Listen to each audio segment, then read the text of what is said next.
नमस्कार दोस्तों, स्वागत है आप सभी का एक खास वीडियो में जहां बात होगी मेहनत, लगन और सफलता की। टीटागढ़ खरदस क्षेत्र में आईएस फाउंडेशन ने एक नई मिसाल पेश की है। एक ऐसी पहल जहां स्कूल के टॉपर्स को उनके घर जाकर सम्मानित किया जा रहा है। 10वीं और 12वीं में अपने स्कूल का नाम रोशन करने वाले छात्र छात्रियों को सिर्फ ट्रॉफी नहीं, उनकी मेहनत और परिवार के त्याग को भी मंच दिया जा रहा है। हर एक टॉपर्स के साथ उनके माता पिता का इंटरव्यू भी लिया जा रहा है ताकि उनकी सफलता के पीछे की असली कहानी सब तक पहुंच सके। ये सिर्फ एक सम्मान नहीं, एक प्रेरणा है हर उस स्टूडेंट के लिए जो सपना देखता है और उसे पूरा करने का हौसला रखता है। तो चलिए मिलते हैं हमारे इलाके के उन टॉपर्स से, सुनते हैं उनकी कहानी, उनकी जुबानी। यह है आईएस फाउंडेशन की एक नई और गर्व भरी पहल, घर घर टॉपर सम्मान।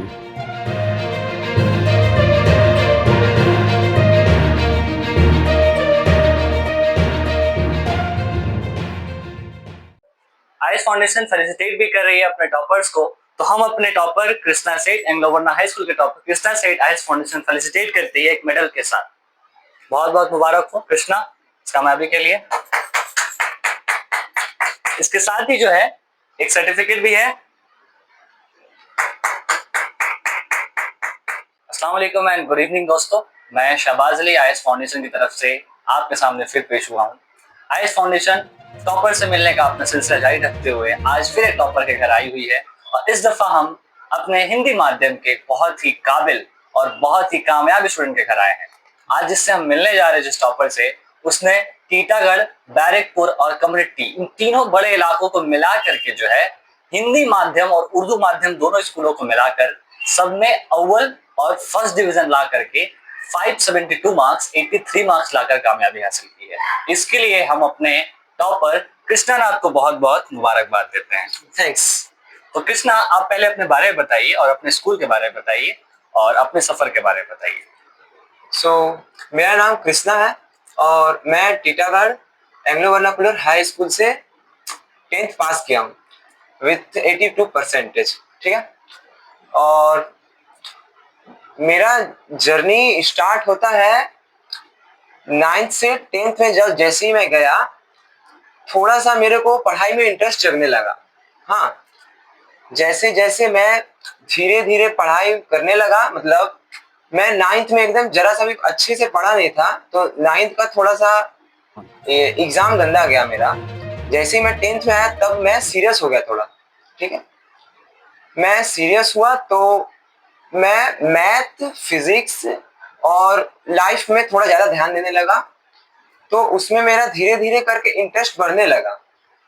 और आप देख ही सकते हैं मैं लाया हूँ कितना अच्छा स्कोर। बहुत मुबारक हो। कृष्णा जो है हमारे हिंदी मीडियम टीटागढ़ इलाके के एंग्लो वर्नाकुलर हाई स्कूल का टॉपर है। ये स्कूल अपने दौर का और आज के दौर में भी अपना नाम जानता है और ये स्कूल कई सारे जो है टॉपर्स और कई सारे बड़े नाम दे चुका है और आज एक बड़ा नाम इस स्कूल से निकल रहा है, वो है कृष्णा सेठ। तो कृष्णा सेठ, आप जो टॉप किए हैं, ये प्लानिंग क्या आपने 9th क्लास में ही कर लिया था कि आपको माध्यमिक टॉप करना है? हाँ, एकदम।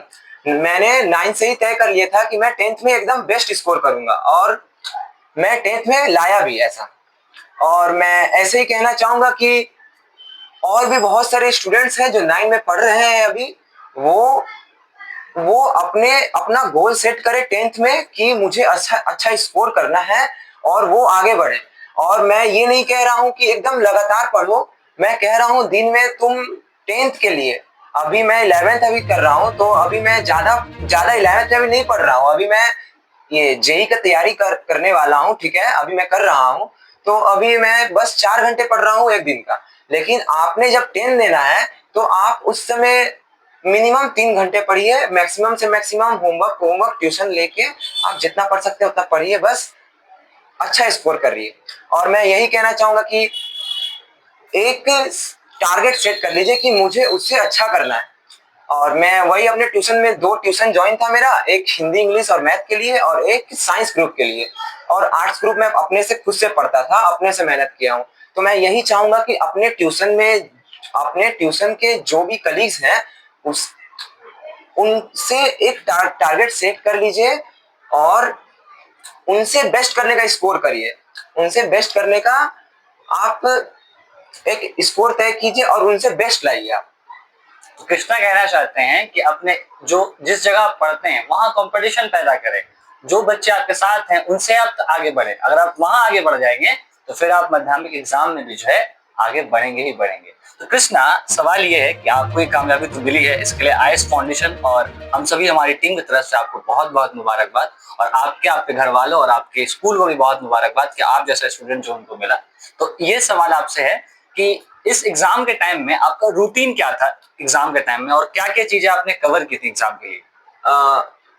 मैं एग्जाम के एक सप्ताह पहले से मैं थोड़ा आर्ट सब्जेक्ट में वीक था, तो साइंस सब्जेक्ट में मैंने बहुत जोर दिया। एक सप्ताह नहीं, आपने इस पूरे एग्जाम, चूंकि एग्जाम माध्यमिक का बहुत बड़ा होता है, तो आपने क्लास 10 में आपका रूटीन क्या था दिन भर का, और आप कैसे कौन से सब्जेक्ट्स को संभाल कर पढ़ते थे? मैंने पूरा साल तो एकदम अभी बस साइंस ग्रुप में मैंने ज्यादा हार्ड दिया है अपना, एकदम बहुत जोर दिया है साइंस सब्जेक्ट में मैंने, और मैं ढीला पड़ गया था एकदम आर्ट सब्जेक्ट में। माध्यमिक आते आते मैंने आर्ट सब्जेक्ट में पूरा एकदम जोर देना बंद कर दिया था। ओनली मैं क्या पढ़ रहा था, फिजिक्स पढ़ रहा था, लाइफ पढ़ रहा था, मैथ पढ़ रहा था, क्योंकि मुझे इसमें मजा आ रहा था पढ़ने में। लेकिन जैसे ही मैंने देखा कि मेरा आर्ट सब्जेक्ट वीक है और उसमें मैं बेस्ट स्कोर नहीं किया, तो मेरा माध्यमिक का 80 to 90% लाने का सपना धरा का धरा रह जाएगा। लेकिन मैंने एक महीने पहले, माध्यमिक के ठीक एक महीने पहले, मैंने आर्ट सब्जेक्ट में भी ज्यादा जोर दिया और उसे लेकर चला, उसको भी लेकर चला। और पहला एग्जाम हिंदी का आता था, मैंने पूरा अच्छा से आर्ट सब्जेक्ट हिंदी इंग्लिश अच्छा से पढ़ा। उसके बाद जैसे ही साइंस सब्जेक्ट आया तो उसे मैंने थोड़े हल्के में ले लिया और वो निकल गया, क्योंकि मैंने पूरा साल उसमें मेहनत किया था, तो वो निकल गया। और आर्ट सब्जेक्ट में मैंने बहुत मेहनत किया है एक महीने पहले से, तो वो भी मेरा निकल गया और आज मैं इस मुकाम पर पहुंचा। अच्छा, एग्जाम के टाइम में हमारे बच्चों को, स्टूडेंट्स के अंदर एक प्रेशर आ जाता है, नर्वसनेस आ जाता है। आपको भी आया था ये नर्वसनेस? थोड़ा सा तो नर्वस थे मैं। तो उस नर्वस को दूर कैसे किया आपने एग्जाम के टाइम में? मैं तो बस पढ़ रहा था और नर्वसनेस अपने आप दूर हो गई। मतलब पढ़ाई नहीं जो है उस चीज को कवर कर लिया। हाँ, बहुत अच्छी बात है। अच्छा, अगला सवाल ये है कि आपने माध्यमिक का ये पहला बड़ा इम्तिहान तो पास कर लिया। हाँ, इसके बाद लाइफ में आपने कहा कि आप जेई करना चाहते हैं, तो हाँ, अभी आप साइंस स्ट्रीम लेकर पढ़ रहे हैं। हाँ। तो जेई के बाद आप कौन सा सब्जेक्ट या कौन सा फील्ड चुनना चाहेंगे आप? हाँ, जेई के बाद अगर सिलेक्शन हुआ मेरा आईआईटी में, तो मैं आईआईटी से ये कंप्यूटर साइंस इंजीनियरिंग। अच्छा, कौन से आईआईटी ज्वाइन करना चाहते हैं आप? इंडिया में इतने सारे बड़े आईआईटीज हैं और हमारे वेस्ट बंगाल में खड़गपुर सबसे बड़ा है। हाँ। तो क्या खड़गपुर ज्वाइन करना है? तो हमारी दुआएं हैं भाई अजीत साहब के साथ कि ये कृष्णा साहब के साथ कि ये जो है आगे बढ़े और खड़गपुर आईआईटी यूनिवर्सिटी में इनका एडमिशन सीएस के लिए हो जाए।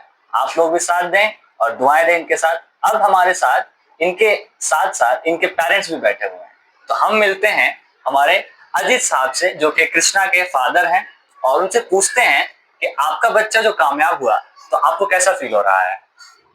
नमस्कार, मैं कृष्णा सेठ का पापा बोल रहा हूँ।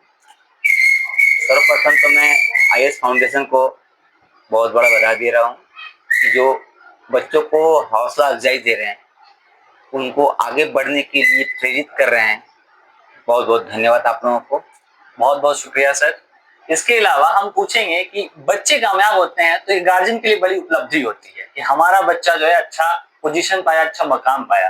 तो पहले तो ये एक बड़ी बात है कि ये इसी स्कूल से इनके पापा जी अजीत साहब जी जो है एंग्लो वर्ना के स्टूडेंट रहे हैं, तो आपके स्कूल से पढ़ा हो, आपका लड़का टॉप किया हो, और इसके बाद आप ये चीज देख रहे हैं, और आने वाले गार्जियन को आप क्या कहना चाहेंगे? ये भी टॉपर थे। आप भी? ये बहुत बड़ी कामयाबी है कि अजीत साहब भी जो है अपने टॉपर थे। मैं अपने समय में एंग्लो वर्ना स्कूल का एकमात्र सेक्शन ए का मॉनिटर रह चुका हूँ। क्लास 6 to 10 मेरा पोजीशन फर्स्ट था। माध्यमिक जाकर के मैं सेकंड पोजीशन पा गया, और मेरे जो पहले के जो टीचर अभी जो मौजूद हैं, वो मेरा अभी भी मैं अपना रिजल्ट रखा हूँ घर पर संभाल कर रखा हूँ, क्योंकि मैं अपने बच्चे को दिखलाता हूँ कि देखिए मैं अभी भी फर्स्ट पोजीशन वाला ही लड़के रह गया, मतलब कि अपने स्कूल लाइफ में। भविष्य में मेरा माध्यमिक थोड़ा प्रॉब्लम दे गया, कुछ फाइनेंशियल प्रॉब्लम था उस वक्त, ऊपर वाला का भी आशीर्वाद है, अभी सब कुछ है। और बच्चे को भी मैं चाहता हूँ कि वो लोग भी आगे बढ़ें, बढ़िया से पढ़ें और आगे तरक्की करें। चलिए, बहुत बहुत मुबारक अजीत साहब को। तो ये चीज आज साबित करती है कि अगर हम अच्छे पढ़े तो हमारे आने वाला नस्ल, आने वाला जनरेशन भी जो है अच्छा होगा, और उसको संभालने में भी है जो हम अहम काम करेंगे। तो अजीत साहब जो इस चीज को साबित कर रहे हैं कि मैं अच्छा था तो मेरे बच्चे भी जो है वो अच्छे होंगे। अजीत साहब, एक सवाल है कि बच्चों की जो परफॉर्मेंस होता है उसमें गार्जियंस का बहुत बड़ा रोल होता है। तो आपने तो उसका काम पूरा साबित कर दिया। अब आने वाले गार्जियंस को आप क्या सजेशन देना चाहेंगे, किस तरह वो अपने बच्चों को मोटिवेटेड रखें? देखिए, बच्चे जिस चीज में रुचि रखें उसको उसी में रहने दीजिए। क्योंकि मेरे बच्चा को देखा हूँ कि ये पढ़ाई में अधिक इंटरेस्ट ले रहा था, बोला पढ़ाई करेंगे, इसको पढ़ाई में ही छोड़ दिया मैं, और अच्छा नंबर से पास हुआ है। बहुत सारे बच्चे बोलते हैं मैं खेलूंगा, लेकिन आजकल का जो जनरेशन है, जो पहले का खेला होता था, जो अपने शरीर को चलाकर जो खेला जाता था, उसमें बच्चे बहुत ही स्वस्थ और अच्छे तंदुरुस्त रहते थे। आजकल जनरेशन चेंज हो गया बाबू, ये तो मोबाइल का जमाना आ गया है। बच्चे खेलने को क्या, अपना शरीर तो चलाना, केवल एक जगह पड़े रहते हैं, मोबाइल चलाते हैं। मोबाइल सही मायने में अच्छा भी है और खराब भी है। यदि सही उपयोग कीजिए तो सही है, और वो खराब उपयोग कीजिए तो खराब है। और गार्जियन लोग को ये सजेस्ट दूंगा कि बच्चों को हमेशा अपने कवर में रखें और बच्चे को आगे बढ़ने मत दें। अपने सीमा को बांध कर रखने को बोलिए, और उन लोगों को अधिक समय घर में व्यतीत करें माता पिता का संग और पढ़ाई में, तब बच्चे आगे बढ़ पाएंगे। तो ये सजेशन था, और बहुत अच्छी तरीके से जो है इन्होंने चीजों को समझाया कि मोबाइल जैसे गैजेट से बहुत ज्यादा दूर ना रखकर और बहुत ज्यादा उसमें गंवाने का टाइम भी ना देकर उसे एक बाउंडेशन बनाए, एक बाउंड्री बनाए, और हर तरह से उसको सपोर्ट करे जो वो करना चाहता है। बहुत बहुत शुक्रिया सर। अब जो है इनके साथ साथ उनकी माता जी भी बैठी हैं, तो हम माता जी से पूछेंगे कि आपके हस्बैंड जी और आपके बेटे दोनों जो है टॉपर अपने टाइम के रहे, और अभी हम जो मिलने आए हैं आपके बच्चे के लिए आए हैं। ये भी थी, ये एक और खुशखबरी है कि माता जी भी जो है टॉपर रही हैं। इनका भी मैं रिजल्ट रखा हूँ। तो आपसे ये सवाल है कि आप खुद अपने दौर में एक अच्छी स्टूडेंट रही हैं, तो अब आपका लड़का जो है वो कामयाब हुआ है, तो आप इस बात पे क्या कहना चाहेंगे और आप इस बात से कितने खुश हैं? मुझे तो शब्द भी नहीं मिल रहा है कि मैं क्या कहूँ। बहुत खुश हूँ, बहुत बहुत खुश हूँ। बस माता जी बहुत खुश हैं। इसके अलावा आप जो है, एक माँ जो होती है वो बच्चे के लिए दूसरा स्कूल होती है, क्योंकि पहला स्कूल होती है, वहीं पढ़कर फिर वो स्कूल जाता है। तो बचपन में भी क्या पढ़ने में हमारा कृष्णा शुरू से अच्छा था? शुरू से अच्छा था, और मैं इसे पढ़ाती थी शुरू से। तो वाकई पहला स्कूल होता है, और ये कृष्णा की मम्मी ने साबित किया, और वाकई इनका बच्चा कामयाब हुआ है। तो आपसे एक और सवाल है कि आगे भी जो है बच्चा आपका पढ़ेगा, तो आप उसको पूरा सपोर्ट करेंगी? पूरा सपोर्ट करूंगी। और जो चीजें ये घर में करता आप देखती होंगी, तो वो कौन सी चीजें थी जो इससे मैं परफॉर्मेंस अच्छा करने में काम आया इसका, क्योंकि आप ज्यादा वक्त इसके साथ रहती होंगी एग्जाम के टाइम में, तो वो क्या था इसका हैबिट रूटीन जो इसको फायदा दिया? इसका लक्ष्य था माध्यमिक में अच्छा नंबर लाना, इसका लक्ष्य था। मैंने इसको बोल कर रखा था कि बेटा भविष्य में आगे बढ़ना है तो पढ़ाई पर ज्यादा ध्यान देना है और अच्छे नंबर से पास करना है। इसने मेरे को पहले ही बोल दिया था पापा मैं 80% प्लस लाऊंगा, और उसने ला कर दिखाया। ये साबित ये है काबिलियत, और ये है अपने बात पे अटल रहना। लड़के ने साबित किया कि वाकई अगर हम चाहें, जो चाहते हैं वो कर सकते हैं, जो ठान ले वो किया जा सकता है, और ये साबित किया कृष्णा सेठ ने। बहुत बहुत बधाई आइस फाउंडेशन की तरफ से कृष्णा सेठ को। और आगे भी जो है हमारा सपोर्ट रहेगा आपको, और इसी तरह जो है हम और भी स्टूडेंट्स के पास आएंगे। तो कृष्णा, लास्ट आपसे आखिरी सवाल है कि जो अभी माध्यमिक अगले साल देंगे उनको आप शॉर्ट टिप्स क्या देना चाहेंगे? शॉर्ट टिप्स यही देना चाहूंगा कि अच्छे से पढ़े, पूरे साल अच्छे से पढ़े, एकदम मेहनत करें। पहले तो जिसमें जो सब्जेक्ट में आप अच्छे हैं वही सब्जेक्ट में ज्यादा ध्यान दें। पहले तो जो सब्जेक्ट में आप अच्छे हैं उसमें ही आप ज्यादा ध्यान दें, और जो सब्जेक्ट में आप थोड़े वीक हैं तो उसे कवर करने का ट्राई करें, तब आपका माध्यमिक आसान हो जाएगा, एकदम आसान हो जाएगा आपका माध्यमिक। और ज्यादा कुछ कहूंगा नहीं। माध्यमिक के 1-2-3 दिन पहले बच्चे बहुत नर्वस हो जाते हैं और सोचते हैं कि वहां जाऊंगा मैं सेंटर में, वहां क्या लिखूंगा मैं, कैसा पेपर आएगा, पेपर सोच के ही वो डरने लगते हैं। कितने घंटे में लिखूंगा, घंटा मतलब वो टाइमिंग होगा कि नहीं, मतलब मैं टाइम में लिख पाऊंगा कि भी नहीं, वो सब सोचने लगते हैं, मतलब नेगेटिव थिंकिंग करने लगते हैं, जो नहीं करना चाहिए। और मैंने वैसा नहीं किया था, इसीलिए मैं पॉजिटिव थिंकिंग करके ही आगे बढ़ा हूँ। और मैं एग्जाम के 1-2 दिन पहले नर्वस हुआ था, लेकिन एग्जाम चलते गया, मेरा नर्वसनेस कम होते गया और मैं स्कोर किया। बहुत बहुत मुबारक हो। इस तरह जो है एग्जाम के लिए कॉन्फिडेंट रहना, अपने नर्वसनेस को, अपने अंदर के डर को दूर करते जाना और एग्जाम लेकर अपने जहन में आगे बढ़ते रहना, यही कृष्णा सेठ की कामयाबी का जरिया बना, उसके वसीला बना और ये जो है कामयाब हुआ। इस तरह हम आने वाले स्टूडेंट्स को यही दिखाएंगे, आप भी कामयाब हो ताकि हम आपके घर आ सकें। आज के लिए इतना ही, बहुत बहुत शुक्रिया आपको।